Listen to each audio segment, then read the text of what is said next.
El 29 de julio de 1976, dos adolescentes conversaban en un auto estacionado en el Bronx cuando un extraño se acercó. ¿Esta es la dirección que busco?, preguntó. Antes de que pudieran responder, sacó un revólver calibre 44 y lo detonó 6 veces. Una fallece instantáneamente. Así comenzó el reinado de terror más mediático en la historia de Nueva York. Hola, mi nombre es Angélica y te contaré casos resueltos y no resueltos de la vida real que marcaron la historia en todo el mundo. Quédate, suscríbete y escucha con atención. ¿Cómo logró David Berkowitz mantener paralizada a una ciudad de 8 millones de personas durante 13 meses? En este análisis profundo del caso Son of Sam, descubriremos tres aspectos clave que cambiaron la criminología moderna. Primero, cómo Berkowitz desarrolló la manipulación mediática más sofisticada hasta esa fecha. Segundo, porque la investigación policial más grande de Nueva York tardó 13 meses en capturarlo. Y tercero, las innovaciones en perfilado criminal que nacieron de este caso. Al final, entenderás por qué este caso redefinió la relación entre crimen y medios. David Richard Berkowitz nació el 1 de junio de 1953 como Richard David Falco. Fue adoptado por Pearl y Nathan Berkowitz cuando era bebé. Su infancia en el Bronx estuvo marcada por comportamientos disruptivos severos y depresión profunda, que empeoró tras la muerte de su madre adoptiva en 1967. Después de servir en el ejército en Corea entre 1971 y 1974, Berkowitz regresó a Nueva York notablemente cambiado. Sus compañeros del ejército recordaron que había desarrollado una obsesión con las armas de fuego y había comenzado a manifestar ideaciones violentas. Para 1975, Berkowitz vivía solo en un apartamento deteriorado en Pine Street, Yonkers. Sus vecinos lo describían como un hombre solitario que trabajaba como guardia de seguridad postal nocturno. Lo que no sabían era que durante las noches, Berkowitz desarrollaba fantasías cada vez más elaboradas sobre el control y la venganza contra una sociedad que sentía lo había rechazado. El perfil psicológico desarrollado después revelaría que Berkowitz sufría de trastorno de personalidad antisocial combinado con narcisismo patológico, pero su característica más peligrosa era su comprensión intuitiva del poder de los medios de comunicación, algo que explotaría magistralmente durante sus actos. El 29 de julio de 1976, a la 1:10 de la madrugada, Donna Lauria, de 18 años, y Jody Valenti, de 19, estaban conversando en el auto de los padres de Lauria frente a su edificio de apartamentos en el Bronx. Un hombre se acercó por el lado del pasajero y preguntó: ¿Puedes decirme cómo llegar a tal dirección? Cuando Lauria bajó la ventana para ayudar, el extraño sacó un revólver Charter Arms calibre 44 Bulldog de una bolsa de papel. Detonó 5 veces a través de la ventana. Donna Lauria deja este mundo instantáneamente con una bala en el cuello. Jody Valenti sobrevivió con una herida en el muslo. La policía inicialmente trató esto como un robo fallido. No tenían idea de que acababa de comenzar la cacería serial más mediática de la historia americana. El patrón se establece rápidamente. Berkowitz cazaba exclusivamente de noche, targeting jóvenes parejas en autos estacionados o mujeres solas caminando. Su arma preferida era siempre la misma, el revólver calibre 44, que producía un sonido distintivo y balas que se podían rastrear balísticamente. El 23 de octubre de 1976, Carl Denaro y Rosemary Keenan fueron atacados en Queens mientras estaban en un auto estacionado. Denaro perdió parte de su cráneo, pero sobrevivió. El 27 de noviembre, Donna DeMasi y Joanne Lomino, ambas de 18 años, fueron baleadas mientras caminaban hacia casa en Queens. DeMasi sobrevivió, pero Lomino quedó paralítica de por vida. El 30 de enero de 1977, Christine Freund, de 26 años, fue arrebatada de su vida mientras estaba con su novio John Diel en un auto estacionado en Queens. Una bala la alcanzó en la cabeza. El 8 de marzo de 1977, Virginia Boskerichian, estudiante universitaria de 19 años, caminaba a casa en el Bronx cuando Berkowitz la confrontó directamente. Ella levantó sus libros para protegerse, pero la bala atravesó el libro y le quitó la vida de inmediato. Esta muerte fue crucial porque las pruebas balísticas finalmente conectaron todos los ataques a la misma arma. Después de 6 meses, el NYPD se dio cuenta de que tenía un perpetrador serial, pero fue el 17 de abril de 1977 que todo cambió. Berkowitz atacó a la pareja Alexander Esau y Valentina,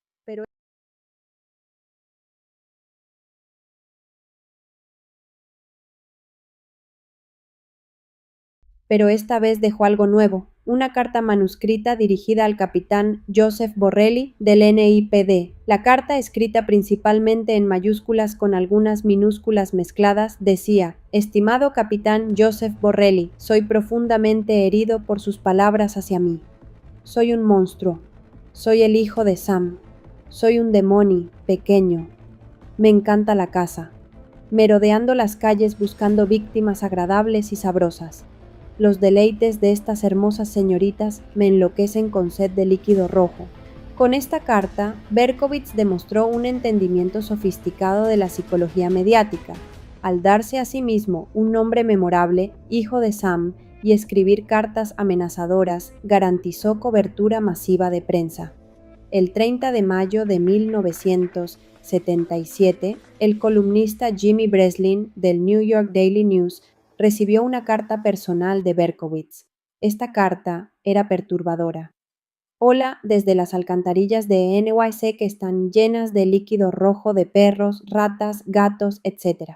No me digas que Berkowitz está loco, él es un buen tirador y un buen cazador». Breslin decidió publicar extractos de la carta, lo que causó pánico masivo en la ciudad. Las ventas de periódicos se colapsaron. Berkowitz había logrado exactamente lo que quería: terror masivo y atención mediática sin precedentes. El 26 de junio de 1977, Berkowitz atacó a Judy Placido, de 17 años, y Sa al-Lupo, de 20 años, en Queens.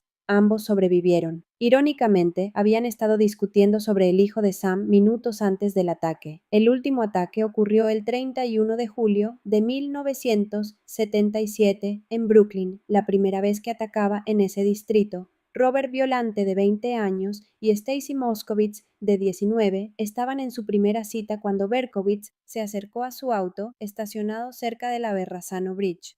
Moskowitz tenía cabello rubio, rompiendo su patrón de atacar principalmente mujeres morenas. Dejó este mundo 38 horas después en el hospital. Violante perdió la vista de su ojo izquierdo y quedó parcialmente ciego del derecho. El NYPD lanzó Operación Omega, la investigación más grande en su historia hasta ese momento. Más de 300 detectives trabajaron el caso en múltiples precintos, crearon perfiles psicológicos detallados, interrogaron a todos los propietarios legales de revólveres calibre 44 en NYC y pusieron equipos de vigilancia encubiertos posando como parejas en autos estacionados. El breakthrough vino de trabajo policial mundano, pero meticuloso. Testigos cerca del último crimen en Brooklyn reportaron haber visto a un hombre sospechoso cerca de un Ford Galaxy esa noche. También recordaron que agentes de tránsito habían estado escribiendo multas de estacionamiento en la misma área. El detective James Justus revisó todas las multas emitidas esa noche y encontró una para un auto que coincidía con la descripción: un Ford Galaxy 1970 registrado a David Berkowitz de Yonkers. Una verificación de antecedentes reveló que Berkowitz ya estaba siendo investigado por amenazas contra un vecino, Craig Glassman. Cuando los detectives investigaron su apartamento en Pine Street, encontraron un rifle visible en el asiento trasero de su auto estacionado, junto con mapas de las escenas del crimen y una carta amenazante dirigida al Task Force, hijo de Sam. El 10 de agosto de 1977, a las 10 de la noche, Berkowitz salía de su departamento y se dirigía a su auto. Los detectives John Falotico y William Gardella lo estaban esperando. Falotico se acercó por el lado del conductor con su arma apuntando cerca de la sien de Berkowitz, mientras Gardella apuntaba desde el lado del pasajero. En el auto encontraron una bolsa de papel conteniendo el revólver calibre 44 Bulldog. La reacción de Berkowitz fue desconcertante. Según Falotico, tenía una gran sonrisa inexplicable en su rostro cuando le dijo: «Bueno, me atraparon». «¿A quién tengo?», pregunta Falotico. «¿Lo sabes?», respondió Berkowitz con voz suave. «No lo sé. Dímelo tú. Soy Sam, David Berkowitz». Durante la búsqueda de su apartamento, encontraron grafiti satánico en las paredes y diarios meticulosos documentando más de 2000 incendios que había provocado por toda la ciudad como el fantasma del Bronx. En su confesión del 11 de agosto, Berkowitz inicialmente afirmó que el perro de su vecino, Sam Carr, estaba poseído por un demonio que le ordenaba matar. Esta historia sería más tarde admitida por él mismo como una ventaja para confundir a las autoridades. El caso Son of Sam revolucionó múltiples aspectos de la aplicación de la ley. Este fue uno de los primeros casos en los que el FBI desarrolló un perfil psicológico detallado antes de la captura. El perfil describía correctamente a Berkowitz como un hombre blanco solitario de 20 a 30 años con trabajos nocturnos y tendencias narcisistas. La coordinación entre diferentes precintos de Nueva York se convirtió en el modelo estándar para casos seriales. Las cartas de Berkowitz fueron algunos de los primeros mensajes de asesinos seriales analizados sistemáticamente por psicólogos forenses y lingüistas. Esto llevó al desarrollo de técnicas modernas de análisis de amenazas escritas. El caso estableció protocolos sobre cómo la policía debe manejar amenazas mediáticas de criminales. La decisión de Breslin de publicar las cartas fue controversial y llevó a debates sobre responsabilidad periodística que continúan hoy. Nueva York promulgó las primeras leyes Son of Sam para prevenir que criminales lucren con libros, películas o entrevistas sobre sus crímenes. Estas leyes se extendieron a más de 40 estados. Entre las señales de alerta identificadas post-caso están: aislamiento social extremo combinado con empleos nocturnos solitarios, obsesión con cobertura mediática de sus propios crímenes, escalación gradual de violencia comenzando con incendios y acoso, y comunicación directa con autoridades como mecanismo de control. Hoy, casos como Son of Sam se resolverían mucho más rápido gracias a cámaras de seguridad ubicuas, análisis balístico computarizado, bases de datos forenses interconectadas y algoritmos de predicción criminal. David Berkowitz permanece encarcelado en la Shawangun Correctional Facility, donde se ha convertido al cristianismo y se refiere a sí mismo como el Hijo de la Esperanza. Ha sido denegada la libertad condicional 12 veces, más recientemente en mayo de 2024. El caso Son of Sam nos enseña que los asesinos seriales más peligrosos no son necesariamente los más violentos, sino los más inteligentes en manipular sistemas, especialmente los medios de comunicación. Berkowitz demostró que un criminal puede aterrorizar a una ciudad entera no solo con violencia, sino con narrativa estratégica. Sus técnicas de manipulación mediática han sido estudiadas y replicadas por actos posteriores, desde el Unabomber hasta atacantes de escuelas modernas. ¿Qué opinas sobre el manejo mediático del caso Hijo de Sam? ¿Crees que Breslin hizo lo correcto publicando las cartas? Déjamelo en los comentarios. Si este análisis te pareció útil, suscríbete para más casos que cambiaron la criminología moderna. La próxima semana analizaremos cómo el Golden State Killer eludió la captura por 40 años usando técnicas que Son of Sam nunca imaginó. Nos vemos en el próximo caso.